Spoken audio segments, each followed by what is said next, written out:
inclusive um muito bom é esse Redbook da IBM. Escrito Redbooks da IBM são pessoas que se juntam para fazer pesquisa. Ele é muito realista, porque os do Hasso-Plattner são bons, mas muita teoria, mas é importante para conhecer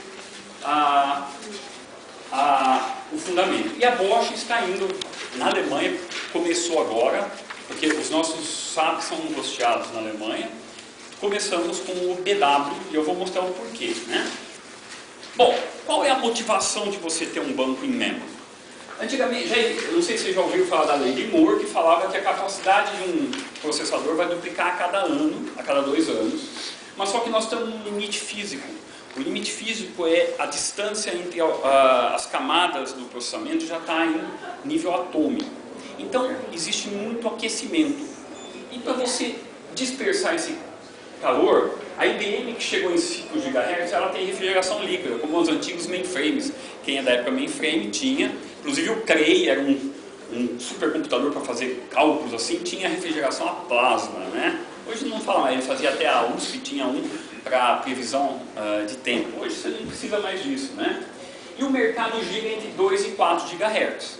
Não se consegue passar disso, é lógico, um dia vai se conseguir, mas atualmente não existe muito mais investimento. Né? O que se começaram a fazer? Vários cores na CPU. Disco não evolui mais tanto quanto a CPU. A gente sabe que o disco é bom, ele tem cache, mas a velocidade dele ainda é menor que a CPU e a memória. Então, como a evolução não participa rapidamente, começamos a envolver a interface da memória com a CPU e não com o disco. Antigamente, por exemplo, a evolução estava mais entre memória e disco. A troca de dados, fazer isso mais rápido. Com a limitação do disco e da CPU, hoje eles estão fazendo interface memória e disco. O custo do I/O físico é muito maior que a memória, né? Eu vou até dar um exemplo mais para frente. Então veio o In-Memory Database, que não é simplesmente você deixar o seu banco na memória, porque isso é fácil. Você pega um banco hoje de 10 GB, aloca num Oracle de 20 GB, ele está em memória. É lógico, você vai ver que isso é muito mais rápido se tivesse os physical I/Os. Quem conhece Oracle, banco, vê aquelas estatísticas. Mas ainda não é o In-Memory. O In-Memory, ele não só elimina o I/O físico, o processador tem características próprias de acesso à memória. Porque, por incrível que pareça, quando você começa a ler mais, você vê que a troca entre processador e memória tem tempos assim de magnitudes até grandes. Por isso que hoje você ouve cache L1, L2 ou L3. E por que isso? Para que os dados e as instruções estejam cada vez mais à mão para que a CPU trabalhe. O que o banco in memory fala muito também, assim, banco e qualquer processamento, é o seguinte: CPU idle é CPU perdida. É lógico, você não pode chegar a 100% que para, principalmente o Windows, né? O Windows você tem que ir no botão. Os AIX, essas coisas a gente sabe, a minha frame que não precisa disso, né? Mas CPU parada é dinheiro parado. Então o objetivo do in-memory não é só ter o dado de memória lá parado, o processamento está sempre ativo. E para isso eles mudam, hoje nesse in-memory a instrução caminha em direção ao dado e não o dado em relação à instrução. Tá? Eu vou mostrar um pouquinho mais. Então eles estão desenvolvendo mais a latência entre CPU e memória. Existem os 3 níveis de cache além do registrador. O registrador está juntinho com o core, lá eles têm as últimas instruções, tudo, e essa é a velocidade assim, muito grande. Então vamos lá. O acesso à memória principal chega a ser 100 nanosegundos. Ler 1 mega sequencial de memória, 250 mil nanosegundos. Um SIP do disco, que é o posicionamento da cabeça, 5 milhões de nanosegundos. E ler 1 mega de disco, 30 milhões de nanosegundos. Aí é para você ter uma ideia. Então eles falam que uma comparação entre você, por exemplo, um acesso à memória é você ir até a cozinha pegar o seu café. Um acesso a disco é como você ir para a Europa pegar o café. Ele fala Europa porque o Hasso-Plattner, que fez esses estudos, é alemão, né? Então é para você ter uma ideia das diferenças, tá? Então o in-memory começou muito tempo atrás, na época do SAP, começou com o tal de T-Rex, não sei se alguns já conheceram, né? Depois o BWA, que é o accelerator do BW, que ele era na verdade o seguinte: ele não punha o BW em memória, porque não cabia ainda.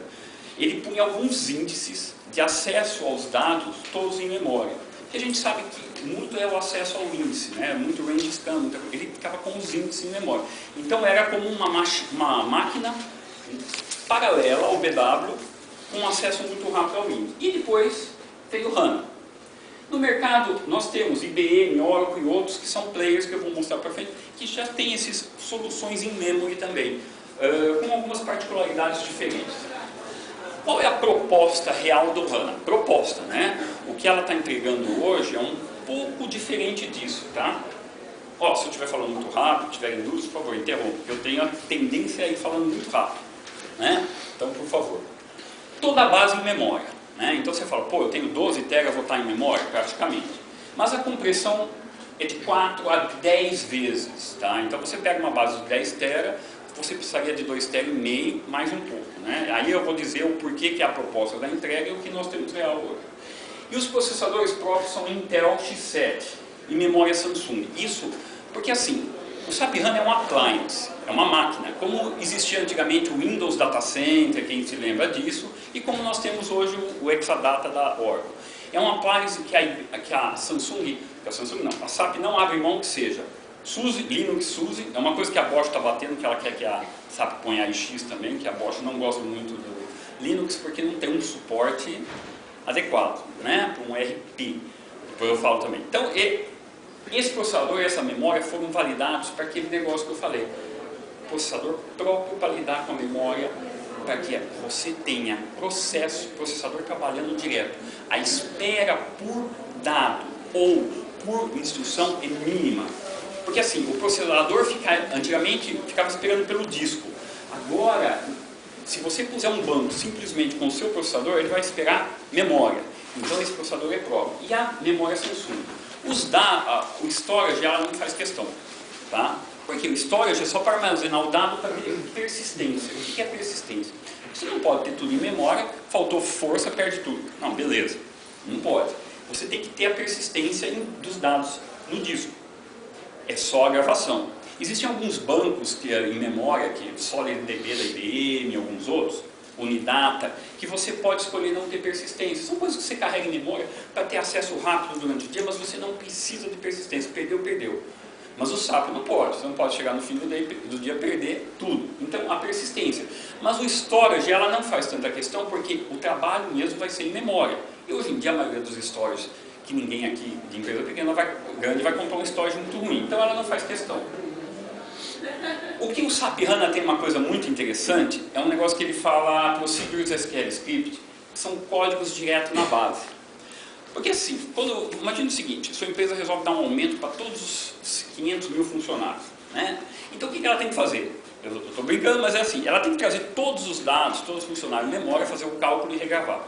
Então são milhares de blocos, ou então se ela quer fazer recálculo de preço, são milhares de blocos Oracle hoje que você tem que trazer em memória. Tem aquela estatística do Oracle, o Interconnect, que mostra exatamente quantos bytes a instrução trouxe e levou, que às vezes são gigas e gigas trocando, que isso perde tempo. O SAP, existe uma linguagem que ele vai direto na base, ele fica fazendo as alterações na base, ele não leva para o lado da aplicação, não fica transferindo dado do banco para o application server, para fazer as contas e depois gravar. Não, ele faz direto lá. Então isso economiza a transferência de dados. Você fala, pô, mas transferência de dados, pô, no final do dia, se você pegar milhares e milhares, por exemplo, o Oracle da Bosch faz mais ou menos uma semana 1 bilhão e 500 milhões de euros físicos. Se você conseguir reduzir isso, que seria da memória, na verdade, que estaria em memória para a CPU, é muito prático, né? Então, muitos códigos da SAP, a SAP está revendo alguns códigos dela, standard, para se aproveitar disso. Por quê? A SAP até hoje, para fazer bypass de performance, ela mexia nos programas dela para melhorar um índice aqui, cria um código aqui para ficar mais rápido, porque sabe que a tecnologia atual não suporta velocidades muito grandes comparadas com essa. Então ela está refazendo. O que eles falam assim, os developers dele estão com mente aberta agora, para fazer o que eles acham bom, porque agora a performance não é um problema, entre aspas, né? Mas melhorou muito, porque está tudo em memória. Então eles estão revendo os códigos. E o objetivo dela é eliminar o BW, o Data Warehouse. ela quer, se vai conseguir ainda